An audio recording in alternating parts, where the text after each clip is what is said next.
Welcome back to Go, the 420 edition. We've got Councillor Charlene Thornton-Joe from Victoria City. And we have, 32 dispensaries now administering marijuana to, I guess, patients in town. But we do know that there are some that don't have a business license, which is even more of a concern.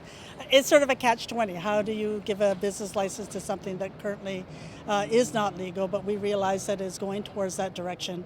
We are extremely happy with how the city is moving ahead with licensing dispensaries. With a few exceptions, they may be shutting down our smoking room, our safe inhalation site at the Cannabis Buyers Club.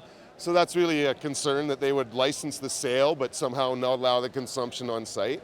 And there's a few other rules we're not very happy about, but the idea that we're getting licensed and we won't be going to jail for doing our work is an incredible relief for us. Right now what we're looking at is we were going to wait until the federal government moved forward, but we know that's going to take time. In the meantime, we need to set up some parameters to ensure the safety not only of the shop owners and the staff, but also the general public. So we're looking at some of the things that regulate liquor establishments or liquor stores. So whether proximity, whether minors going into them, all those things that we need to look at to make sure that it is run safely. And so we had a public hearing, which was a standing room only. We've had, from my understanding, 1,000 surveys or people who have replied on their concerns. So, for example, we were looking at edibles not being included, but we're hearing from the public that is usually women over the age of 60 who have health issues that use edibles.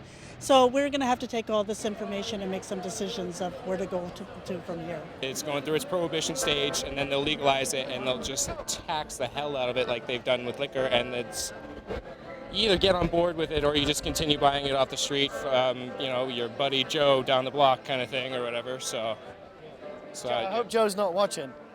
No, Joe is a fictional character for the purpose of this interview. Joe does not exist. I had surgery on my shoulder. I wake up every day in pain. Breakfast is a coffee, a joint. Within a few minutes, the pain goes away. I get on with my day. I've been smoking it 45 years, and I'm still awake and alive every day, and I work hard. I pay my taxes. I don't know, it's time for a change, I'd say. I'm beginning to feel a little drowsy, but let's get on to our last story. Last year at this time, Dan Kahn hit the streets of Victoria to talk about whether or not marijuana should be decriminalized. Let's have a look at that story.